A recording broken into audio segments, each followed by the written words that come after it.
let's pretend, or let's say for the moment that, yeah, I want to get up and pray Tahajjud. I want to do this. You know what?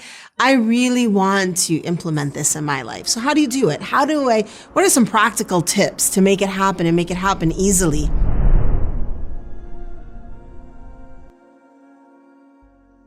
Let's look at the day first. We want to use the day to help the night. And then we use the night to help the day. How do we use our day to help our night? First of all, we want to not overeat, especially at night. So we don't want to have, subhanAllah, the heavy dinners of nighttime that are actually quite common in many different countries that I've been in are not helpful for praying Tahajjud. The habit of eating lightly at night or not overeating at night is much better. Going to sleep with an empty stomach it makes it much easier to wake up at night. And we all know, those of you, and I'm sure it's most of you, because this is the way of the world today, most of us have been on a diet. And one of the first things they tell you when you're going on your diet, don't eat at night. Don't eat at night. Don't eat at night. It's not only something that isn't good for us physically, also spiritually, it can take away from our ability to wake up at night. So that's one thing.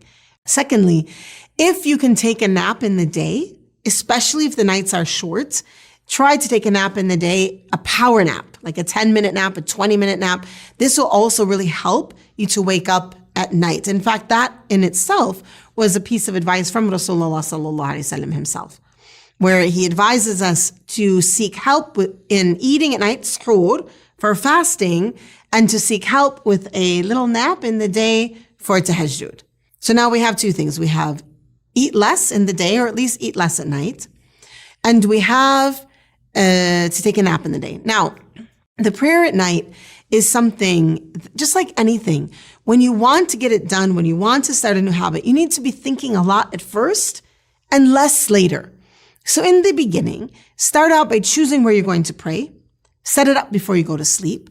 Set out your prayer clothes. So if you don't know where your prayer clothes are, set them out, have them folded, maybe iron them, lay them out nicely, have that prayer carpet laid out already, maybe have the mushaf open to the place you want to recite, have some lighting out, put a candle there with the thing. Don't run around the house at 3 a.m. looking for something to light the candle with. You're not going to light it. Have it there and ready. Have everything set up. So when you get up in the morning, all you're doing is making wudu and praying. And it's a comfortable, beautiful feeling and setting. Now, there are a couple of things I want to, warn you about, to pay attention to, because these are things that will get in the way of developing this new habit. One of them is bitterness. A heart that is full of bitterness, a heart that is full of grudges, is a heavy heart. And that heavy heart is very difficult to pull out of the bed at night. So try during the day to be aware of what your heart is saying, what your heart is feeling, and avoid the bitter, angry, ugly heart that is doing ghiba. The ghiba of the heart is when you're talking about people in your heart. Namima of the heart is when you're slandering people in your heart. Bitterness of the heart is when you can't stop.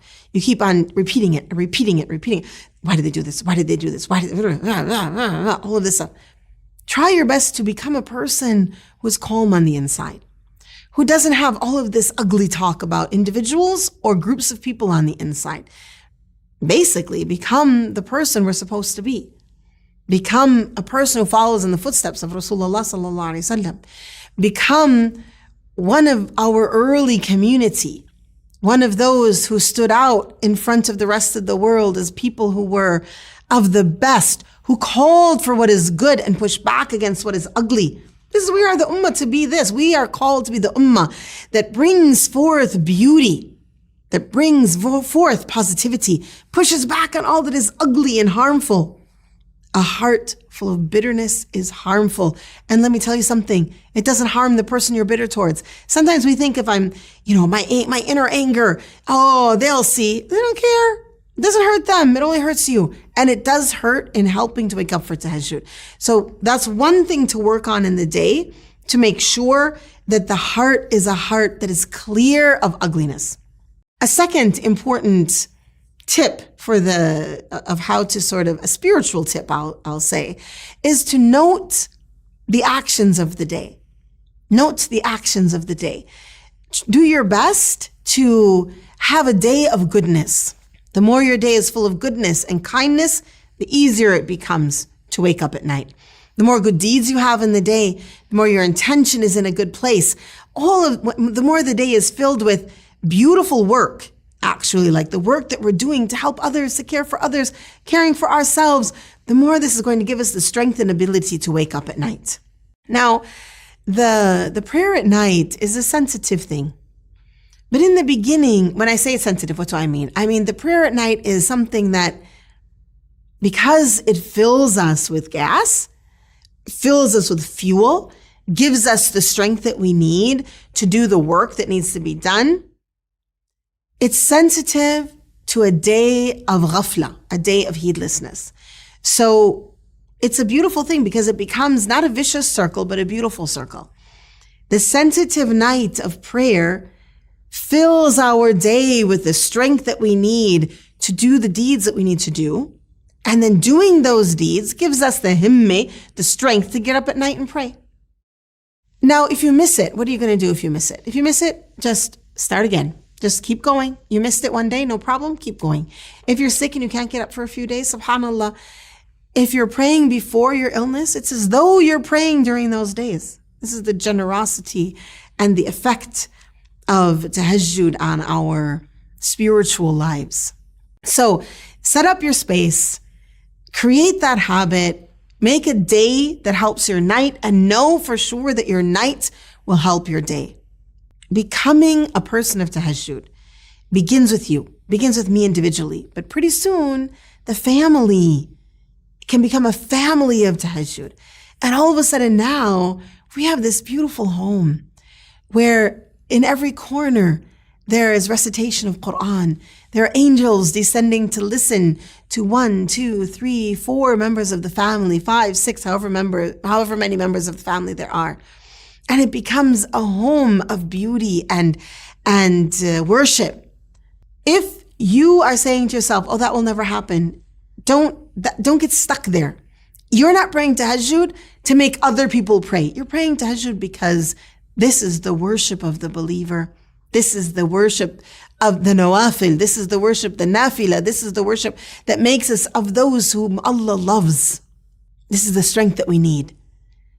But also look to the beauty of the possibility of that spreading in the home. What happens then begins to spread to the community. We as a community, as an ummah change. We begin to grow in strength and beauty. We begin to become as the people of the early generation. It is time for us to shed the shackles of this dunya, to shed the shackles of what holds us back in hardship and in difficulty, and know that the cure for us is in Tahajjud. Seek it. Grab it as the most wonderful, amazing gift. Make it a habit. Make it the thing that gives you energy, and know that as you do that, it will be giving energy to people around us. Our masajid will grow because the boards of the masajid, the people in the masjid are going to grow.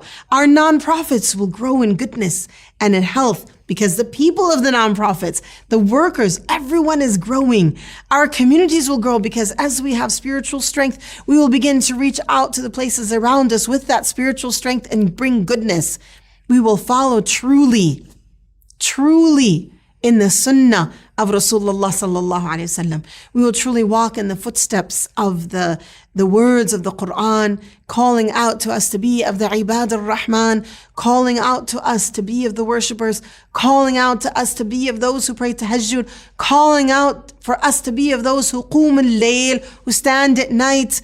May Allah subhanahu wa ta'ala make all of us of those who stand at night, of those who benefit from the nightly prayer, of those who soak it in, and in that soaking are able to spread it like glitter mercy wherever we go.